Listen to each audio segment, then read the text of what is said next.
Hello, everybody. I'm Tracie Walker, and this is Tracie Walker Talk TV. Thank you for tuning in to my channel. If you're new and if you're a subscriber, thank you and welcome back. Okay, so today's topic is how I found out my white friend was racist. So I want to start by saying I'm not promoting racism in any way.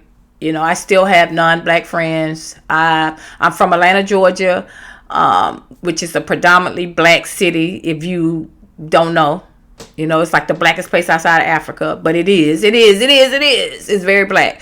I love it. Rich culture. I'm very thankful for that.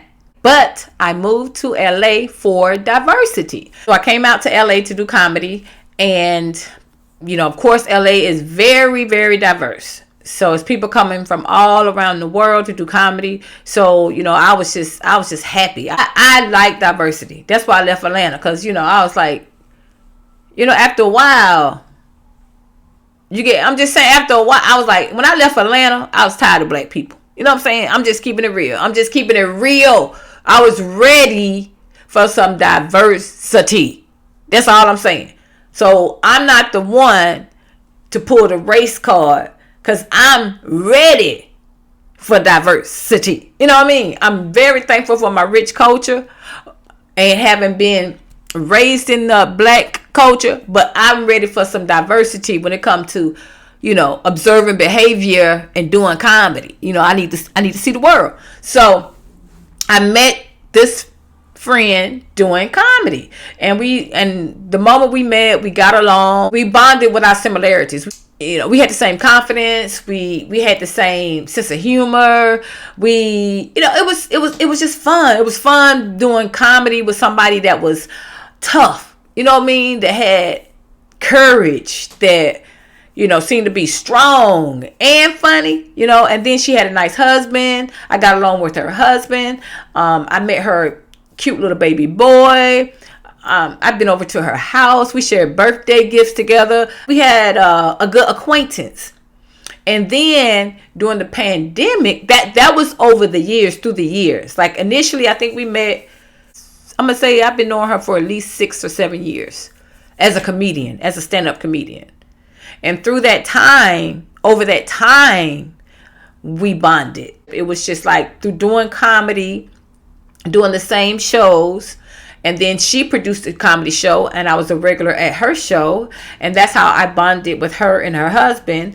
And then, you know, with her family, meeting her baby boy. And then during the pandemic, we had gotten like even closer because we text each other on the regular. And we just had like powerful, positive, inspiring conversations. Like we celebrated each other. You know, it wasn't like tearing each other down. I'm coming into my own.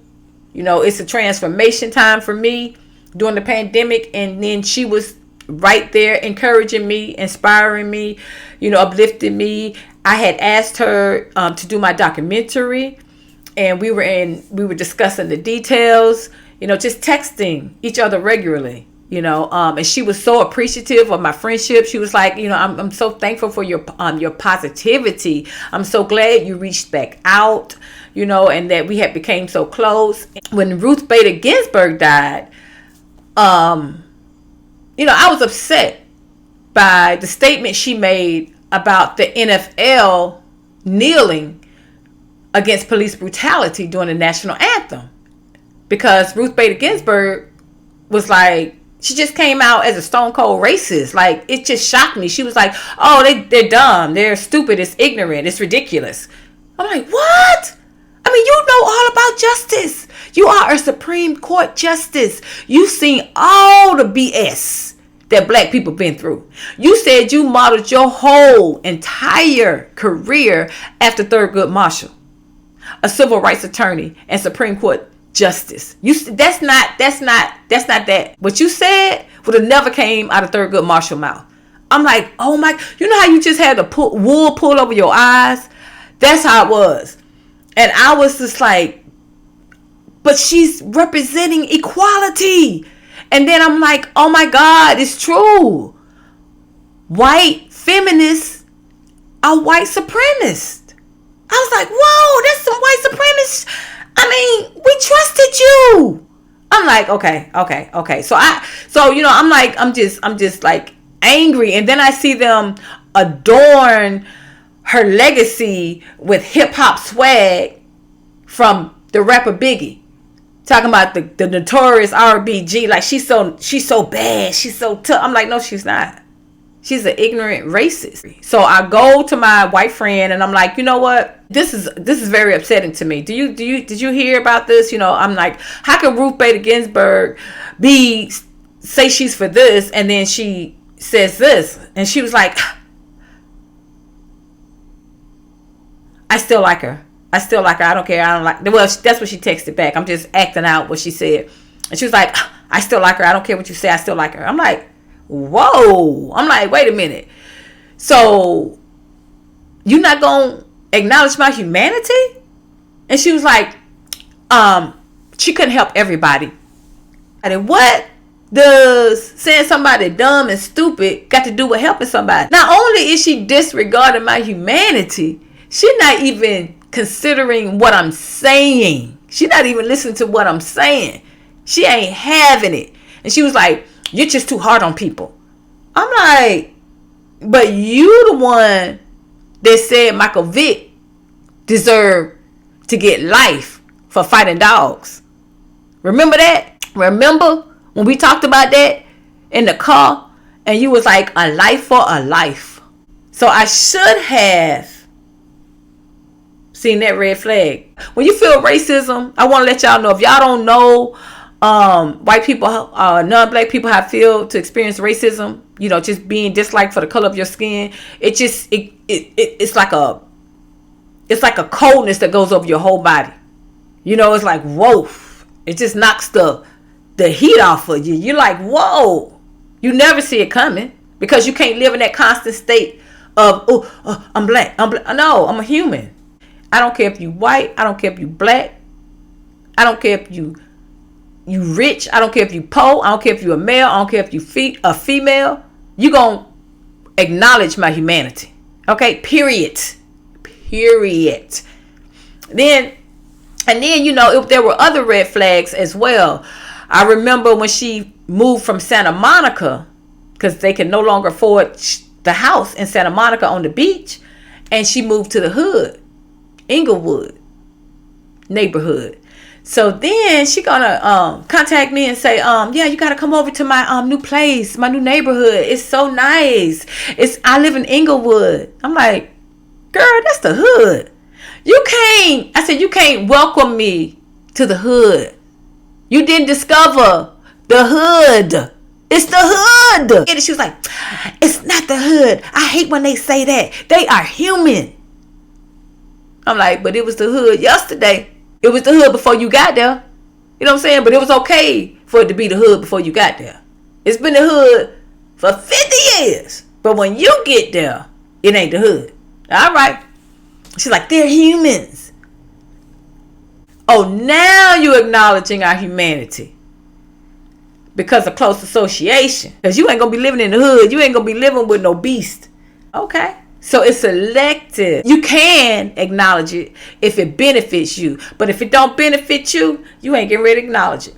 It's another red flag is when she used to compare her being an immigrant, experiencing prejudice. And because of the way she talked, because she was from Ireland, and, she experienced, some hate for that. And so she used to compare her experience as an immigrant to my experience as a black person. I'm like, nah, it's look. It ain't the same. But I just wanted to choose my battles. I didn't want to go there. So I'm like, I keep overlooking. I'm overlooking her, comparing her being an immigrant to racism. I'm looking at her when she said Michael Vick's life was the same value as a dog's life. Then when she moved to the hood, like she Christopher Columbus discovering the hood. You know what I'm saying? I'm like, come on now. Come on. Then when Ruth Bader Ginsburg died And she just flat out refused to acknowledge my humanity. If she would have just acknowledged, if she just would have had the compassion to say, Tracie, you know what? That's messed up. That's messed up. She said that. That is messed up. But I still like her, you know, for the good that she did. So when I finally realized that she valued this old white lady's legacy over my humanity, I was like, okay, that's it. That's it. You're a straight out white supremacist. You are putting the value of white life over my black life, even when it's dead. There's a scripture that says a living dog is better than a dead lion. Did you get that? I don't care what the lion used to be. He used to be the king of the jungle, but he dead now. There's a quote I got from James Baldwin.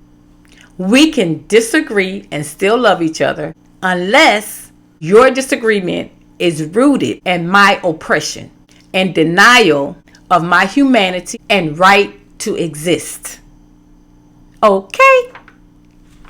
Oh, that's why I had to leave homegirl all the way alone. I was like, nope. And I'm no longer overlooking racism. No matter what, you have to correct it. Because I feel like my part in it, if I had been more correcting than accepting, I think that would have benefited us both. And that's what I'm going to do moving forward. Look, you're going to respect my humanity. Okay? Thank you guys for tuning in. That's my story of how I found out my white friend was a white supremacist. And let me know what you think. This is my story. I'm just telling you my experience the best I can. I want to start the conversation because I know for a lot of black people, we have to choose our battle. If we cry racism too much, they're going to be like, oh, you pulling the race card. Or you're going to be like the bull who cried wolf. You have to choose your battle. You can't ignore your humanity. You can't allow others to ignore your humanity, period. That's my thoughts.